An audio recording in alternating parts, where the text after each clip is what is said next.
திமுக தோல்வியும் விஜயோட வெற்றியும் ஒன்றானா அப்படிங்கிற எனக்கு கேள்வி இருக்குது. சார் திமுக தோத்தது சரி சார், அது கூட ஸ்டாலின் எப்படி சார் தோத்தாரு? இப்போ மாதம் ஒவ்வொரு வீட்லையும் 1000 ரூபா விழுவான். இப்போ விஜய் வந்துட்டார், சிஎம் வந்துட்டாரு, அவர் 2500 சொல்லியிருக்கான்னு நினைக்கிறேன். போடுவாரா எப்படி சார்? இது வரைக்கும் வீழ்த்த முடியாத 2 திராவிட கட்சிகள் ஒருத்தர் வீழ்த்தி வந்திருக்காரு. கடுமையான கோபம் இருக்கும், அந்த கிரவுண்ட்லையும் இருக்கும், சட்டமன்றத்துக்குள்ளேயும் இருக்கும். பட் சென்னையில் எல்லாரும் தோற்பதற்கு முக்கியமான காரணம் சேகர் பாபு. சேகர் பாபு ஸ்டாலினை காலி பண்ணார், சேகர் பாபு ஜெயிச்சிட்டார். கொடுத்த பணத்தை ஒழுங்கா போய் இவங்க கொடுக்கல. 100% பணம் கொடுத்தா அதில் 50% அமுக்கிட்டு ஆட்டையை போட்டாங்க. அது திமுக அது 2 நடந்திருக்கு. அமைச்சர்களோட உடல் மொழி எவ்வளவு மோசமாக கேவலமாக இருந்தது. அமைச்சர்கள் ஆடினீங்கல்ல, உங்களுக்கு வச்சாங்க. விஜய்க்கு வந்த வாக்கள் என்பது திமுக வந்திருக்கு, அதிமுக வந்திருக்கு, பாஜக வந்திருக்கு, நாம் கட்சியில போயிருக்கு எல்லாம். இப்போ 10 ரூபா பாலாஜின்னு பாட்டு வந்திருக்காரு. இவர் வந்து நான் 10 ரூபா வாங்காம இருப்பாரு, 10 ரூபா வாங்காம இருப்பாரா? அதானே குடிமக்கள் கேட்பான்ல. தளபதி ஆட்சியில் வேணா 10 ரூபா வாங்குறது. ஆர்டிஓ ஆஃபீஸில் இனிமேல் நீங்க எஃப்சி போடணும் அப்படின்னா அங்கே யாரும் புரோக்கர் அடிக்கக்கூடாது. விஜய் போகிற முதல் கையெழுத்து என்ன? 2500 ரூபாயா ஃப்ரீ பஸ்ஸா? இன்னைக்கு வந்து பல தொகுதிகளில் அந்த தொகுதிக்கு சம்பந்தமே இல்லாத, நான் சாதி ரீதியாக சொல்றேன், சமூக ரீதியாக சம்பந்தமே இல்லாத ஒருத்தர் கொண்டு வந்து நீ படிச்சு ஜெயிக்க வச்சிருக்காரு. கண்டிப்பா பொது தொகுதிகளை தலித்துகள் கொண்டு வந்து ஜெயிக்க வச்சிருக்காரு. இதெல்லாம் உண்மையிலே பெரிய புரட்சி. தமிழ்நாட்டை பொறுத்த வரைக்கும் நீங்க எப்பயுமே இந்த பெரும்பான்மை சார் யாருப்பா சார், கவுண்டரை நிப்பாட்டு, இங்க யாருப்பா, இங்க முக்குளத்தோரை நிப்பாட்டு, இங்க யாருப்பா செட்டியாரை நிப்பாட்டு, இப்படிங்கிறத கதைகளை உடைச்சு காலங்காலமா திராவிட கட்சிகள் பண்ணிட்டு அதை உடைச்சிருக்காரு. ரெண்டாவது, எனக்கு தெரிஞ்ச ஒரு 2 அல்லது 3 இடங்கள் தான் தாவேக்கு பணம் கொடுத்தது, அந்த குற்றச்சாட்டு வந்ததுங்கிறது. அந்த ஆர்எஸ் முருகன் ஒன்று கொடுத்தாரு, அப்புறம் அதே ஒரு சேலத்தில் 2 பேர் கொடுத்தாங்கன்னு குற்றச்சாட்டு வந்து, அதை தாண்டி யாரும் கொடுக்கலாம். ஆமா, அப்போ பணத்தை வாங்கிக்க, ஆனால் குத்துறதெல்லாம் தாவேக்கு அப்படிங்கிறது நடந்திருக்கு. அது இந்த காலகட்டத்தில் தமிழ்நாட்டில் நடந்த மிகப்பெரிய புரட்சி. இந்த 2 விஷயமும் ரொம்ப பாசிட்டிவான விஷயமா பார்க்கின்றேன். ஆனால் அதை தாண்டி என்னால் புரிந்து கொள்ள முடியாத விஷயங்கள் என்பது, நீங்கள் ஒரு அரசியல் கட்சிக்கு ஒரு ஃபார்மேட் வேணாலும் வச்சுருந்தோம். நம்ம அரசியல் கட்சியில் என்னப்பா பண்ணணும் சார்? கட்டமைப்பு வேணும், கடைசி நிலையான பஞ்சாயத்து கட்டமைப்பு வேணும், பூத்தில் உட்கார்றதுக்கு உங்களுக்கு ஆட்கள் வேணும். ஃபஸ்ட்டு கேள்வி கேட்டப்போ ரஜினிகாந்த் அரசியலுக்கு வருகிறார், பூத் கமிட்டியில் ஆள் போட முடியுமா? விஜய் அரசியலுக்கு வந்தார், பூத் கமிட்டியில் ஆள் போட முடியுமா? இன்னைக்கு பூத் கமிட்டியில் ஆள் போட்டா என்ன, போடாட்டி என்ன, பூத்தில் ஓட்டு விழுந்துரும். நம்ம என்ன நினைச்சோம், ஈஸியா போகுது சார். பூத்தில் வந்து திமுக அதிமுக அன்னைக்கு தம்பி அங்கே வந்தாப்ல, அவன் சொல்ல அண்ணே சரிப்பா ரைட்ப்பா நம்ம தான் போட்டேன், இப்படி நடந்துட்டு இருந்தது மாதிரி இன்னைக்கு தாவேக்கு என்னப்பா யாரையும் ஆளுக்கான சரி பரவாயில்ல விடு, நம்ம போட்டுக்கோ, பூத்தில் இருந்தால் என்ன, பூத்தில் இல்லாட்டி என்ன, அப்படிங்கிற ஒரு ஃபார்மேட். ரெண்டாவதாக, கொள்கைகளை நீங்கள் பேச வேண்டிய அவசியமே கிடையாது. ஆமாம், நான் உண்மையிலே சொல்கிறேன். தளபதி பேர் கூட சொல்கிறாங்க, நேற்று கூட கொள்கை ரீதியாக நாங்கள் வளர்ந்தோம். நான் இதுவும் மறுபடியும் சொல்கிறேன், நான் விமர்சனமாக கூட வைக்கல. மக்களுக்கு கொள்கை இன்னைக்கு தேவையில்லை. கண்டிப்பாக நீங்கள் இஷ்யூ பேஸாகவே தேவையில்லைங்க. இன்னைக்கு திருப்பரங்குன்றத்தில் சீட்டாக நிர்மல்குமார் ஜெயிக்கிறார் அப்படின்னா, மலையில் விளக்கு ஏற்றுறா எனக்கு என்ன, விளக்கு ஏற்றாடி எனக்கு என்ன, ஆமாம், அந்த இடத்துக்கு போயிட்டாங்க. உண்மைதான் சார், அது அப்படியே மாறி போயில. நம்ம ரொம்ப குதிச்சோம், சண்டை போட்டவங்க குதி நான் குதிச்சேங்க. திருப்பரங்குன்றத்துக்கு விஜய் எப்படி பேசலாம், நான் குதிச்சேன். நான் பெண்ணை யோசிக்கிறேன், நம்ம பார்க்குற விதமே தப்பா இருக்கு. மக்கள் என்ன யோசிக்கிறான், நீ மலையில விளக்கை ஏத்தாம போய் எனக்கு என்னையா போச்சு, அதனால எனக்கு ஒண்ணுமே கிடையாதுயா, நான் வேற ஒன்று யோசிச்சுட்டு இருக்கேன் அப்படிங்கிற யோசிக்கிறாங்களா? அப்போ நீங்கள் இஷ்யூஸ்க்கு நீங்கள் பேச வேண்டிய அவசியம் இல்லை. ஒட்டுமொத்த 2 வருடத்தில் விஜய் செய்தது ஒரே ஒரு போராட்டம், அந்த பாதிக்கப்பட்ட இல்லை இறந்து போன அஜித்குமாருக்காக அவர் போராட்டம், 3 நிமிட போராட்டம் தான். அப்போது நீங்கள் களத்திற்கு வந்து போராட வேண்டிய அவசியம் இல்லை. தாவேக கட்சியாக எனக்கு 2 போராட்டத்தில் ஞாபகம் இருக்குது. வக்பு வாரிய மசோதாவுக்காக உடனடியாக போராட்டம் பண்ணாங்க, தொகுதி மறுவரைன்னு நினைக்கிறேன், அதுக்காக போராடினாங்க. இந்த 2 போராட்டங்கள் தவிர கட்சியாக பரந்தூர் விமான நிலையத்துக்கு போனார். அவர் போனார். நான் போனதை விட்டு நீ போராட்டமாக சொல்கிறேன், போராட்ட வடிவங்களை சொல்கிறேன். ஒரு உண்ணாவிரதம் கூட எடுக்கலாம் கிடையாது. இந்த வேட்பாளர்களை எனக்கு தெரிஞ்சு திருவண்ணாமலை சேர்ந்த அருள் ஆர்முகம் மட்டும்தான் குண்டாஸில் சிறைக்கு போனார். அதை தாண்டி யாரும் இந்த கட்சியில் வேட்பாளர்கள் இருப்பவர்கள் மக்களுக்காக போராட்டம் செய்து சிறைக்கு போனவர்கள் இல்லை. வேற சில வழக்குகளில் போயிருக்கலாம், ஏன்னா 19% பெரும் குற்றம் செய்தவர்கள் இருக்காது, டேட்டா இருக்கு. எம்எல்ஏ கூட அதை விட்டுலாம், நம்ம அதை பற்றி பேச வேண்டாம். பட் ஆனால் மக்களுக்காக போராடி சிறை சென்றவர்கள் எனக்கு தெரிஞ்ச அருளாரும் தோற்கடிக்கப்பட்டுள்ளார். 2300 வாக்கில் தோற்கடிக்கப்பட்டது, அவரும் வந்து எம்எல்ஏவாக ஆகலை. அப்போது இந்த ஃபார்மட்ஸ்லாம் ஒன்று. பிரச்சாரத்திற்கு நீங்கள் ஒரு வீட்டுக்கு போனீங்கன்னா நோட்டீஸ் கொடுப்போம், தம்பி என்னப்பா, நான் அம்பத்தூரில் ஓகே, இதுவரை நாங்கள் வந்தால் சாக்கடை பிரச்சனை, கொசு பிரச்சனை, மின் விளக்கு பிரச்சனை, தண்ணீர் பிரச்சனை, இதெல்லாம் நாங்கள் தீர்ப்போம்.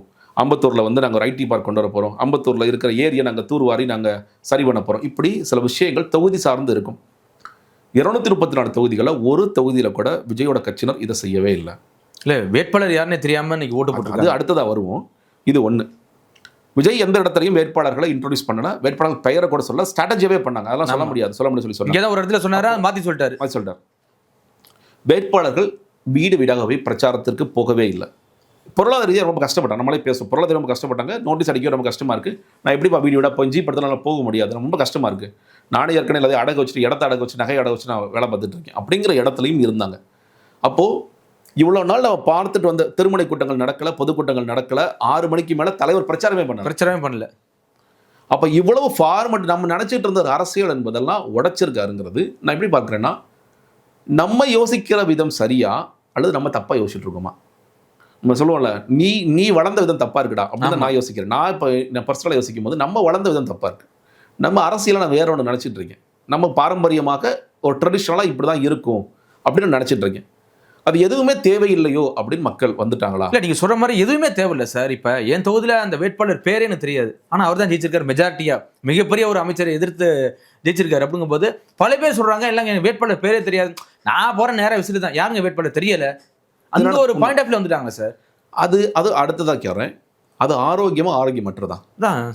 ஆரோக்கியமற்றது. நீங்கள் உங்கள் தொகுதியில் இப்போ வந்து மக்களுக்கு ஒரு பிரச்சனை, இப்போ கஜா புயல் மாதிரி, இப்போ நம்ம ஆலங்குடி கஜா புயல் மாதிரி ஒன்று அடிக்குது. ஆமாம், கஜா புயலை நான் 40 நாள் களத்தில் நின்று வேலை செஞ்சேன். அப்போ இருந்த மிகப்பெரிய பிரச்சனை அதிமுக வரவே இல்லை. ஆமாம், விஜயபாஸ்கர் அமைச்சர் என்ன சொன்னார், வெளியே வந்து பார்த்துட்டு என்னப்பா ஒரு 4 மரம் விழுந்திருக்குமான்னாரு. ஆலங்குடி பகுதியில் எனக்கு ஊர் பேர் மறந்துருச்சு, ஜீப்பை கொளுத்து நாங்கள் ஞாபகம் இருக்குன்னு நினைக்கிறேன். ஆமாம், ஆர்டிஓ வந்து ஜீப்பை கொளுத்தி அந்த ஜீப் அப்படியே கடந்துச்சு. அதாவது வளச்சொலச்சு அரெஸ்ட் பண்ணாங்க, அதெல்லாம் நடந்துச்சு. ஏன்னா மக்கள் கடுமையான கோவத்தில் புதுக்கோட்டையில் மட்டும் 1 லட்சம் மரம் வந்திருக்கு, நீ வந்து 4 மரம் விழுந்திருக்கு கதை சொல்லிட்டு இருக்கேங்கிற அளவுக்கு. இப்போது இந்த மாதிரி ஒரு புயல் அடிக்குது. நீங்கள் விஜய் கட்சியை சேர்ந்தவர் தான், எனக்கும் பேர் தெரியல யாருன்ட்டு, அவர் தான் ஜெயிச்சிருக்காருன்னு வச்சுக்கோங்களேன். ஆலங்குடியில் மெயினாக தான் ஜெயிச்சார். இப்போ உதாரணத்துக்கு ஜெயிக்கிறாருன்னு வச்சுக்கோங்களேன். இப்போ நம்ம யாருன்னு அப்போ தான் யோசிப்போமா? எம்எல்ஏ யாரியா அப்படின்னு அப்போ தான் யோசிப்போம். எம்எல்ஏ ஆஃபீஸ் எங்கே பாருக்கு அப்படின்னு அப்போ தான் யோசிப்போமா? ஓட்டுப்பட்டது விஜய்க்கு தானே, வாங்க எல்லாம் கிளம்பி பனையூருக்கு போன்னு சொல்லுவோமா? இல்லை வாங்க எல்லாரும் கிளம்பி செக்ரட்டரி போன்னு சொல்லுவோமா? இல்லை ஒட்டுமொத்தமாக கிளம்பி பனையூருக்கு போக எனக்கு தெரியல. எனக்கு உண்மையிலே தெரியலை. இப்போது இது ஏன்னா நீ சில பேர் உடனே கேட்பாங்க, அப்போ அதிமுக வேட்பாளர்கள் தெரிஞ்சுதான் நீ போட்டியா? நான் சொல்கிறேன், ஒரு காமன் மேனுக்கு தெரியாமல் இருக்கலாம். அதாவது நான் இந்த வாட்டி இங்கே வாக்களிப்பேன், அந்த வாட்டி அங்கே வாக்களிப்பேன், எனக்கு திமுக கட்சியாக ஜெயிக்கணும், அதிமுக கட்சியாக ஜெயிக்கணும், இவங்களை தோற்கடிக்கணும், அதுக்கான எதிர் ஓட்டு போடுறேன் அப்படிங்கிறது வேற. ஆனால் திமுக கட்சிக்காரனுக்கும் அதிமுக கட்சிக்காரனுக்கும் யார் வந்து நிற்கிறாங்கிறது தெரியும். ஆமாம், இன்னைக்கு இந்த கட்சிக்காரர்களுக்கே தெரியாதுங்க. மாவட்ட செயலாளரை கூப்பிட்டு, எப்போ உங்கள் கட்சியில் யார் பண்ணினா எனக்கே தெரிலங்க, திடீர்னு வந்தார், தளபதி சொன்னான்னு வந்தார், நின்னாரு போயிட்டார், அவர் யார் பேக்ரவுண்ட் என்னன்னு தெரியாது, அவர் எம்எல்ஏ ஆயிட்டார். இப்போ அவனுக்கு இருக்கிற பிரச்சனை என்னன்னா, மாவட்ட செயலர் அவர் ஆக்கிடுவாங்களோ, நம்மளை காலி பண்ணிடுறாங்க, அதுதான் யோசிப்பானே தவிர. கரெக்ட். ஸோ கட்சிக்காரர்களுக்கே யாருக்கா நம்ம வேலை செய்கிறோங்கிறது தெரியாது, வேலை செஞ்சிட்டோம். அது மினிமமாக தான் சொல்கிறேன், ரொம்ப நாளாக மினிமம் வேலை செஞ்சிட்டோம்.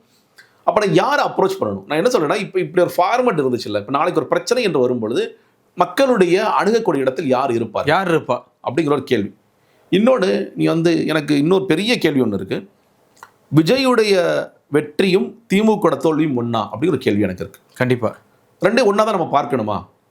இல்லை, அது எப்படி ஒன்றா பார்க்க முடியும் சார்? ஏன்னா இப்போ நீங்கள் சொல்கிற மாதிரி விஜய் அவர்கள் கிட்டத்தட்ட ஒரு மொத்த மாவட்டத்து கூட போகல, 18 நாளே இந்த மாதிரி பிரச்சாரம் பண்ணாரு, 10 இடத்துல. ஆனால் திமுக அப்படி கிடையாதுல்ல, கிட்டத்தட்ட 2-3 முறை சுற்றி தமிழ்நாடு ஃபுல்லாக சுற்றி வந்தாங்க. ஆனால் இவர் ஈஸியாக ஜெயிச்சுட்டு போயிட்டாரு. ஆனால் திமுக கடைசி வரையும் இழுவரிலே நின்றுட்டு தோத்துருச்சு. இன்னைக்கு முதல்வர் அவர்களே தோத்துட்டாரு. அப்படிங்கும்போது எப்படி ரெண்டையும் ஒன்றா எடுத்துக்கணும்னு கேட்குறேன். இல்லை, அதுதான் எனக்கு அதாங்க பெரிய குழப்பமாக இருக்குது. நீங்கள் வந்து எனக்கு என்ன சில நேரங்கள் தோணுதுன்னா, திமுக நீங்கள் நிறைய ஃபேக்டர்ஸாக சில பேர் சொல்கிறாங்க. என்ன பிரச்சனைனா, இந்த என்ன காரணம்னு சொல்கிறவங்க இல்லை எழுதுகிறவங்க இருக்கிற விஷயம், எனக்கு பிடிச்ச காரணங்களாக நான் எழுதிக்கிறேன். இப்போது அறப்போர் இயக்கம் ஜெயராமன் எழுதுறாருன்னா, ஊழல் பண்ணிகிட்டே இருந்தீங்கல்ல, உங்களுக்கு ஒரு சவுக்கடி கிடச்சிருக்குடா அப்படின்னு எழுதுறாரு. இது வந்து விஜய் சொன்ன காரணம் அல்ல, எனக்கு பிடிச்ச காரணம். அறப்போர் ஜெயராமனுக்கு அந்த காரணம் பிடிச்சிருக்கு. வேறொரு நண்பர் எழுதுறாரு, தூய்மை பணியாளர்கள் போராட்டத்தை உடக்குனீங்களா, அதுக்கு கிடைச்ச அடிடா உனக்கு. சென்னையில் எல்லாரும் தோற்பதற்கு முக்கியமான காரணம் சேகர் பாபு ஸ்டாலினை காலி பண்ணார், சேகர் பாபு ஜெயிச்சிட்டார். ஆமாம், இதை எழுதுறாங்க. அமைச்சர்களோட உடல் மொழி எவ்வளோ மோசமாக கேவலமாக இருந்தது. அமைச்சர்கள் ஆடினீங்கல்ல, உங்களுக்கு வச்சாங்க ஆப்பு.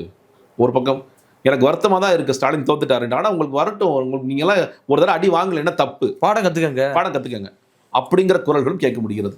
இன்னொன்று, இது எதுவுமே இல்லாமல் ஓகே, இந்த அமைச்சர்கள் உண்மையில் நல்ல முறையாக நடந்துட்டாங்க, அமைச்சர்கள் வந்து பெரிய குற்றச்சாட்டுகளுக்குலாம் ஆளாகாமல். நான் சொல்கிறேன், இன்னொன்று, எவ்வளவோ மோசமான திமுக ஆட்சி நம்ம பார்த்துருக்கோம். ஆமாம், அதெல்லாம் கம்பேர் பண்ணும்போது நல்ல ஆட்சி தான். என்ன பொறுத்த நல்ல ஆட்சி. நீங்கள் வந்து நான் வந்து ஸ்டார் போட்டே சொல்கிறேன், பாலியல் வழக்கில் ஹேண்டில் பண்ண விதம், பெண் பாதுகாப்பில் ஹேண்டில் பண்ண விதம், சட்டம் ஒழுங்கு ரொம்ப கேவலமாக இருந்தது, அதெல்லாம் சேர்த்து சொல்கிறேன். பட் நீங்கள் இன்ஃப்ராஸ்ட்ரக்சர் வேலைகள், மக்களுக்கான நலத்திட்டங்கள், அதெல்லாம் பார்க்கும்போது ரொம்ப சிறப்பான ஆட்சி. அந்த ஆட்சி நல்ல ஆட்சிங்கிற அந்த பாயிண்ட்லேருந்து வரேன்.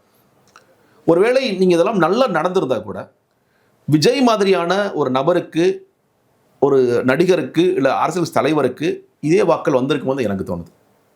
ஏன்னா இவங்க என்ன சொல்கிறாங்க, எனக்கு எதுவுமே நடக்கலை, இந்த ஆட்சியில் என்ன பண்ணாங்க? நான் சிம்பிளான கேள்வி கேட்குறேன்.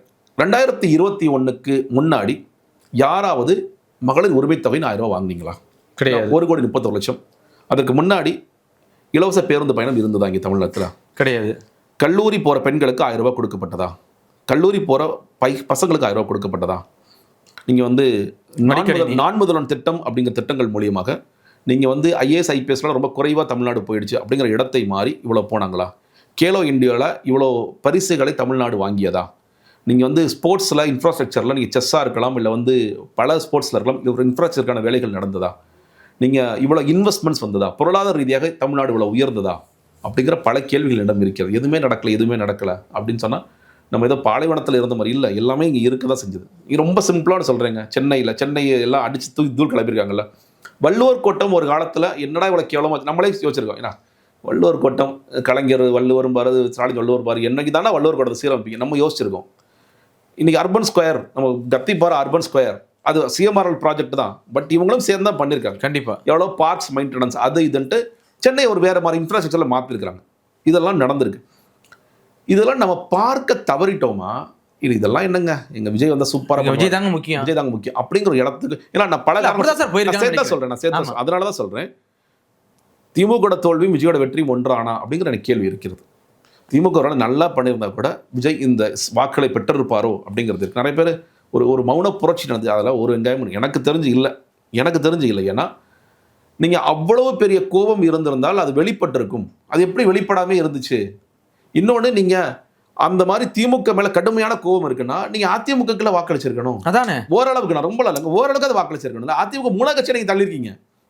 விஜய்க்கு வந்த வாக்கள் என்பது திமுக வந்திருக்கு, அதிமுக வந்திருக்கு, பாஜக வந்திருக்கு, நாம் கட்சியிலிருந்து போயிருக்கு, எல்லா இடத்துலையும் வந்திருக்குன்னா அப்போ மாற்றுன்னு ஒரு 8% சீமானுக்கு கொடுத்தவங்க நீங்கள் 4% மாதிரி இருக்கீங்க அப்படின்னா அப்போ அது என்ன நீங்கள் காரணம் சொல்லுவீங்க? இல்லை சீமான் நாங்கள் எதிர்பார்த்த மாற்றம் கொடுக்கலையா? இல்லை விஜய் எங்களுக்கு பிடிச்சிருக்குங்கிற ஒரு இடத்துக்கு வரீங்களா? நாங்கள் போன வாட்டியே நாங்கள் விஜய்க்கு வச்சிருந்த ஓட்டு தாங்க, அவர் மைக்கில் விஜய் வேறு ப்ரொமோட் பண்ணி விட்டார், அதனால நாங்கள் சீமானுக்கு 4% போட்டோம் அப்படிங்கிற இடத்துக்கு வரீங்களா? ஏன்னா தாவேக்கில் இருந்து சில பேர் சொன்னாங்க, நான் யாருக்கு போட்டேன், சீமானுக்கு போட்டேன், அடுத்த வாட்டி நம்ம தலைவர் போட்டுடலானே, இந்த வாட்டி சீமானுக்கு போட்டேனே. ஏன்பா? அதானே அவர் தான் தமிழ் தேசியம் பேசுகிறார், தலைவர் கூட கொஞ்சம் க்ளோஸாக இருக்கார், அண்ணன் தம்பிங்கிறாரு, சரி போட்டு விடுவோமே போட்டு விட்டேன். இது நடந்துச்சு. அப்போ முன்னாடியே டிசைட் பண்ண ஓட்ஸ் தான் நீங்கள் சீமானுக்கு ஒரு மாதிரி சும்மா காமிச்சு விட்டுட்டு அப்புறமா இங்கே வந்துட்டீங்களா அப்படிங்கிற கேள்விகள்லாம் நிறைய இருக்குது எனக்கு. இல்லை, இந்த மகளிர் உரிமத்தை வாங்கினாங்களே சார், கிட்டத்தட்ட 1,37,00,000 பேரா, அவங்களோட ஓட்டு போலையா என்ன? இல்லை திமுக ஏமாத்திட்டாங்க. ஒரு பத்திரிகையாளர் 2 பேசிட்டு இருந்தாருங்க. அவங்க வீட்டில் அந்த அம்மாவுக்கு மகளிர் உரிமை தொகைக்காக அவர் போராடி வாங்கி கொடுத்துருக்காரு. ஒரு பையன் ஒரு பொண்ணு, அந்த 2 பேருக்கும் கல்லூரிகளில் 1000 ரூபா வாங்குறாங்க, ஒட்டுமொத்தம் 3000 ரூபா வாங்குறாங்க. அவர் சொல்கிறாரு, அவங்க 3 பேர் ஸ்டேட்டஸும் வச்சுருக்காங்க, விசில ஸ்டேட்டஸ் வச்சுருக்காங்க. ஆமாம். நான் திருச்சியில் எனக்கு சொந்தக்கார ஒரு பொண்ணு இருக்குது. நான் அப்போ கேட்டேன், வந்து யாருக்குடா ஓட்டு போடுவாருங்கிறேன். மாமா தளபதி தான் மாமா. எந்த தளபதினா நான் கேட்டேன். தளபதினா அது விஜய் தான் மாமா அப்படின்னு சொல்லி சொன்னான் அந்த பொண்ணு. ஸோ அப்போது 1000 ரூபாயெல்லாம் மேட்ரு இல்லை, அதெல்லாம் வருது வரல, அதெல்லாம் கவலை இல்லை.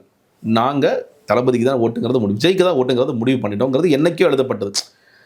அதில் நீ கரூர் சம்பவம் சொல்லு, அவர் அதில் செயல்படலன்னு சொல்லு, இதில் செயல்படலன்னு சொல்லு, ஸ்டாண்ட் எடுக்கலன்னு சொல்லு, வீட்டு விவகாரம் சொல்லு, எதை சொன்னாலும் அதை பற்றிலாம் ஐ டோன்ட் கேர். எனக்கு தளபதியை பிடிச்சிருக்கு.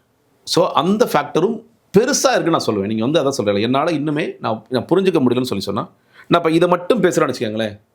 அப்போ வந்து ஏதோ ஒரு விஜயை வீழ்த்தணும்னு பேசுகிறேன். இல்லை, அதான் சொல்கிறேன், இது ஒரு பெரிய காரணம். இன்னும் பல ரீசன்கள், ஒரு 10 காரணம் எழுதுனீங்கன்னா அதில் திமுக நடந்து கொண்ட விதம் அது எனக்கு ஒரு அயற்சியை கொடுத்துருச்சு. பெண்கள் பாதுகாப்புக்கு கொடுக்காத முக்கியத்துவம் எங்களுக்கு வந்து பெரிய அயற்சியை கொடுத்துருச்சு. இந்த ஆட்சி வந்து போகணும்னு நாங்கள் நினச்சோம். அமைச்சர்கள் நடந்து கொண்ட விதம் எங்களுக்கு ஒரு பெரிய இதை கொடுத்துருச்சு அப்படிங்கிறது நீங்கள் சேர்த்து சொல்லலாம். கடைசியாக இது வந்து நான் சொல்கிறது தவறு தான். கொடுத்த பணத்தை ஒழுங்காக போய் இவங்க கொடுக்கல. 100% பணம் கொடுத்தா அதில் 50% அமுக்கிட்டு ஆட்டையை போட்டாங்க.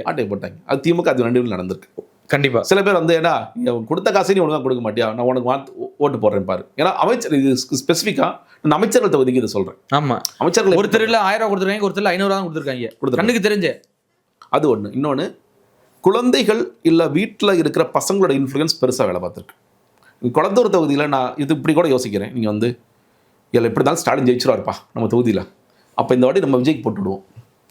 இந்த தண்ணியில் பாலில் யாராவது தண்ணி ஊற்றுங்க, எத்தனை 4 பேர் என்னால் முடியாதுன்னு சொல்லிட்டு ஆளுக்கு ஒரு 1.5 லிட்டர் தண்ணி ஊற்றி விட்டு எங்கடா பால் ஃபுல்லாக தண்ணி ஆயிடுச்சேங்கிற மாதிரி இவங்க எல்லாருமே ஸ்டாலின் ஜெயிச்சிருவாரு, சரி நம்ம ஓட்டை மட்டும் விசிலுக்கு போட்டு விட்ருவோம், ஸ்டாலின் ஜெயிச்சிரும் நம்ம ஓட்டை மட்டும் விசிலுக்கு போட்டு விட்ருவோம், தம்பி சொல்கிறாப்புல, பேரை சொல்கிறான், பேத்தி சொல்லுது, மகன் சொல்கிறான், மக சொல்லுது, இதுவும் நடந்திருக்கு. அதனால தான் அவங்க எல்லாம், ஏன்னா நேற்று நிறைய பேர் நான் வந்து எனக்கு ரொம்ப ஆச்சரியமாக இருந்துச்சு, முன்னாடி ட்ராவல் பண்ணாங்களா அவர் விசில் அன்னைக்கு சொல்லிட்டு வந்தாங்க, நேற்று ட்ராவல் பண்ணால் ரொம்ப சங்கடத்தோடு வந்தாங்க. எனக்கு வேறு பேசுனதெல்லாம் பயமாயிருச்சு, யார் விசிலாக இருப்பான், யார் அவங்க பாட்டுக்கு அடிச்சு விட போகிறாங்க, நம்மள பொது இடத்துல வாய விட்டுட்டு நம்ம பேசாமல் இருப்போம், இதுவே பேசவே கூடாது அப்படின்னு நினச்சிட்டு அவர் இடத்துக்கு வந்தால் அவங்க ரொம்ப சங்கடமாக, என்னங்க அவங்க ஸ்டாலின் எப்படி சார் தோப்பாரு, ஸ்டாலின் எப்படி சார் தோத்தாரு சார், திமுக தோத்து சரி சார், அது கூட சரி ஏற்றுக்கலாம், ஏதோ ஒன்று இப்போ ரைட்டு நடக்குது சார், ஜனநாயகத்தில் இதெல்லாம் சகஜம்தான், ஸ்டாலின் எப்படி சார் தோத்தாரு அப்படின்னு அவங்க கிட்டத்தட்ட ஒரு வரி ரொம்ப சோகமான நிலைக்கு வர்றாங்க.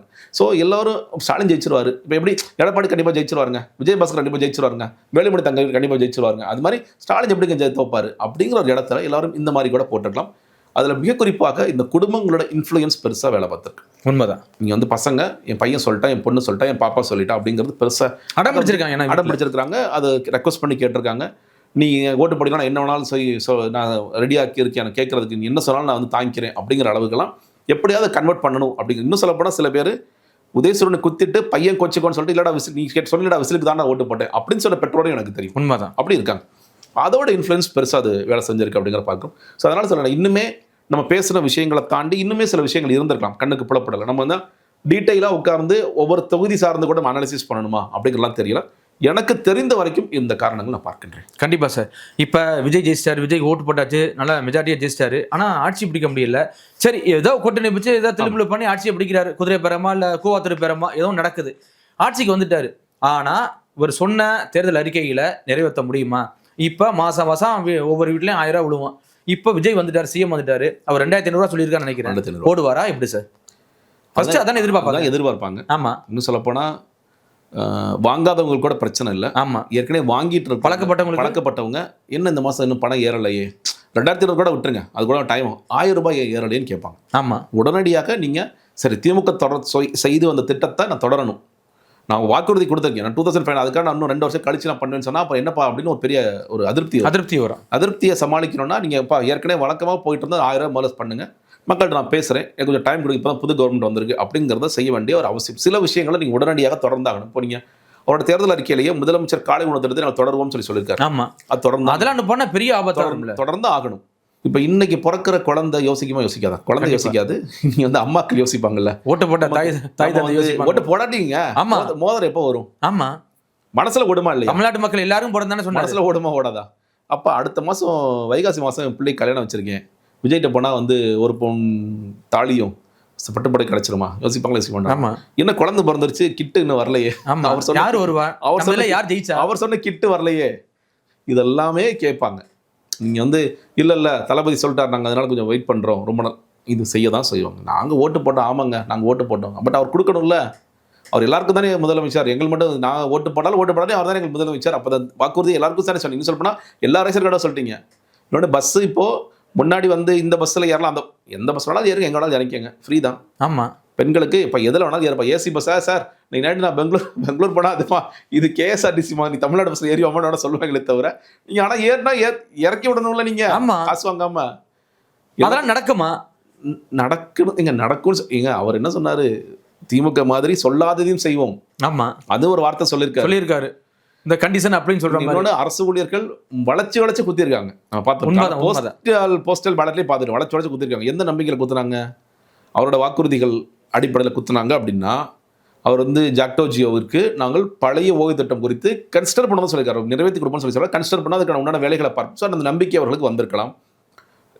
டெம்பரரி ஸ்டாப்ஸ் எல்லாத்துக்கும் நான் பெர்மனன்ட் சொல்லியிருக்காரு. அவருக்கு உண்டான செலவினங்கள் ஒன்று இருக்குது, நீங்கள் அட்மினிஸ்ட்ரேட்டிவ் ரீதியாக சொல்லி சொல்கிறேன். இது இல்லாமல் நீங்கள் டாஸ்மாக் கடைகளை குறைக்கணும் அப்படின்னு ஒரு இப்போ 10 ரூபா பாலாஜின்னு பாட்டு வந்திருக்காரு. இவர் வந்து நான் 10 ரூபா வாங்காம இருப்பாரு, 10 ரூபா வாங்காம இருப்பாரா? அதானே குடிமகன் கேட்பான்ல, தளபதி ஆட்சியில் வேணா 10 ரூபா வாங்குறது, ஆமா கேட்பானா கேட்க மாட்டானா? கண்டிப்பா. அப்ப இதெல்லாம் இருக்கா இல்லையா? இதெல்லாம் இருக்கு. ஆமா, நீங்க சொன்ன மாதிரி நீ ஜெயிச்சாரு, நேத்து ஜெயிச்சாரு, நான் மறுபடியும் சொல்றேன், விஜய்க்கு தேவையான ஹனிமூன் பீரியட் நானும் கொடுக்குறேன். நான் வந்து விஜயோட ஆட்சி மேல உடனடியாக எந்த விமர்சனம் வைக்க வேணாம்னு நினைக்கிறேன். ஆனா திட்டங்கள் ரீதியாக உடனடியாக சில விஷயங்கள் நீங்கள் பார்த்தாக வேண்டிய அவசியம் இருக்கிறது. அதை மக்கள் எதிர்பார்ப்பாங்க. நான் சொல்கிறேன், அதனால தான் நான் சொல்கிறேன், நீ நாளைக்கு 2500 கொடுக்க நான் டிமாண்ட் வைக்கல. போயிட்டு இருந்த 1000 ரூபாய் நீங்க நிப்பாட்டுவீங்களா, நிப்பாட்டாம கொடுத்துருவீங்களா அப்படிங்கிற ஒரு கேள்வி மக்கள்கிட்ட இருக்கு. காலை சிற்றுண்டி, காலை சுற்றுநொண்டி நீங்க அந்த மாதிரியான திட்டங்கள், பசங்க கல்லூரி போற பசங்களுக்கான 1000 ரூபாய், நீங்க வந்து இலவச பேருந்து, இது இந்த மாதிரியான விஷயங்கள் உடனடியாக செய்யக்கூடிய விஷயங்கள். நீங்க ஒரு சிம்பிளான கேள்வி, விஜய் போற முதல் கையெழுத்து என்ன? அதானே அதான் நான் கேட்கலாம் நினைச்சேன். 2500 ரூபாயா, ஃப்ரீ பஸ்ஸா, இல்ல ஸ்டாலின் முதல்ல தான் 5 கையெழுத்து போட்டார். 5 கொரோனா நிதி 4500, இலவச பேருந்து, மகளிர் போல நினைக்கிறேன் 5 விஷயங்கள். கொரோனா நிதி தான் உடனே போட்டார். இதெல்லாம் போட்டு உடனே செஞ்சாங்க. அந்த மாதிரி விஜய் ஃபர்ஸ்ட் வந்தாலும் சிக்ஸர் அப்பெல்லாம் வந்துட்டாங்க, அந்த தளபதி அடித்த சிக்ஸர். அப்போ இந்த தளபதி அடிக்க போகிற சிக்ஸர் என்ன? கண்டிப்பாக கேள்வி இருக்கும்ல. அப்போ அந்த சிக்ஸருக்கு நீங்கள் ஏதாவது செஞ்சு தான் ஆகணும். அப்போ அதற்கு என்ன நிதி நிலைமை இருக்குது? நீங்கள் இவர் என்ன சொன்னார், இதெல்லாம் எப்படிங்க சமாளிப்பீங்க? ஸ்டாலின் சார் டேக்ஸ்ல இருந்து கொடுப்பேன்.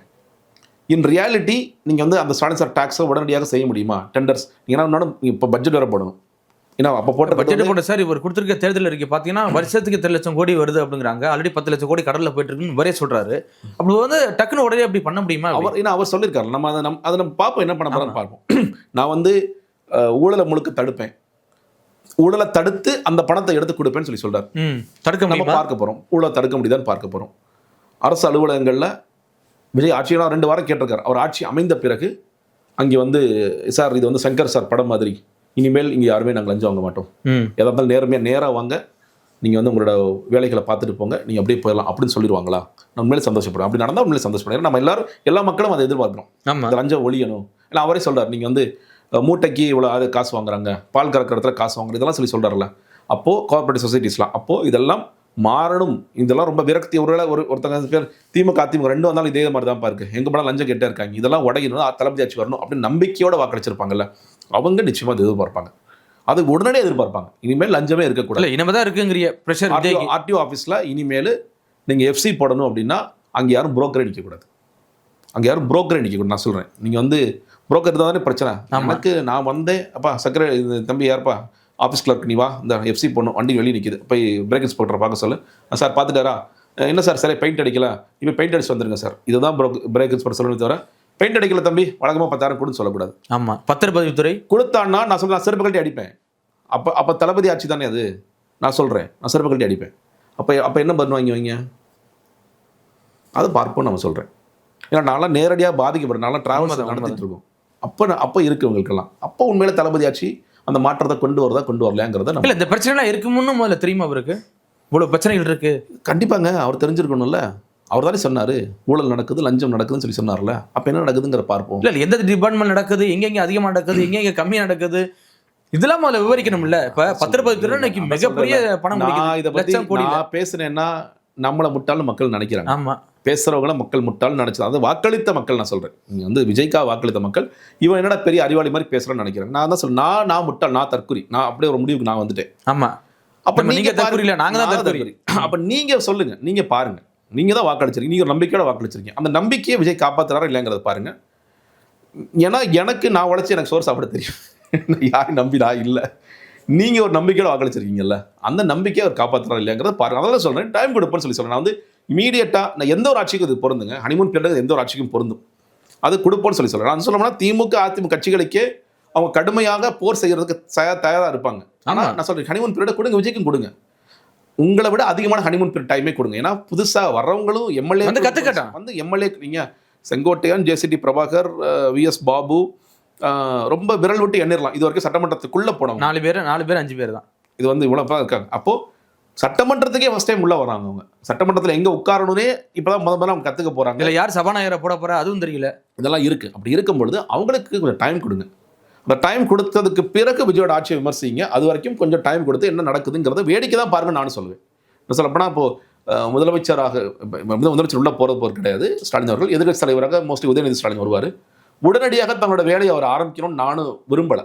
கொஞ்சம் வெயிட் பண்ணுவோம், கொஞ்சம் வெயிட் பண்ணி பாருங்கள். எதிர்க்கட்சி தலைவராக அவர் கொஞ்ச நாள் வெயிட் பண்ணி ஓகே புதிய முதல்வருக்கு வாழ்த்து சொல்கிறத விட கொஞ்ச நாள் பார்க்கலாம் அப்படின்னு என்ன பண்ணுறான்னு பாருங்க. எடப்பாடி பழனிசாமிக்கு அதுதான் சொல்லி சொல்கிறேன். ஒரு 2 பேருக்கு கடுமையான கோபம் இருக்கும். இது வரைக்கும் வீழ்த்த முடியாத 2 திராவிட கட்சிகள் ஒருத்தர் வீழ்த்தி வந்திருக்காரு அப்படின்னு கடுமையான கோபம் இருக்கும். அந்த கிரவுண்ட்லேயும் இருக்கும், சட்டமன்றத்துக்குள்ளேயும் இருக்கும். பட் பொறுமையாக இருங்க, பிகாம் இருந்து வேடிக்கை பாருங்க கொஞ்ச நாள். அதற்கு பிறகு உங்களுடைய எதிர்கட்சி ஆட்டத்தை நீங்கள் அப்புறம் ஆரம்பிங்க தான் நான் சொல்லுவேன். கண்டிப்பாக சார், நீங்கள் சொல்கிற மாதிரி பொறுத்து பார்க்கலாம் என்ன நடக்குதுன்னா. மிக்க நன்றி சார்.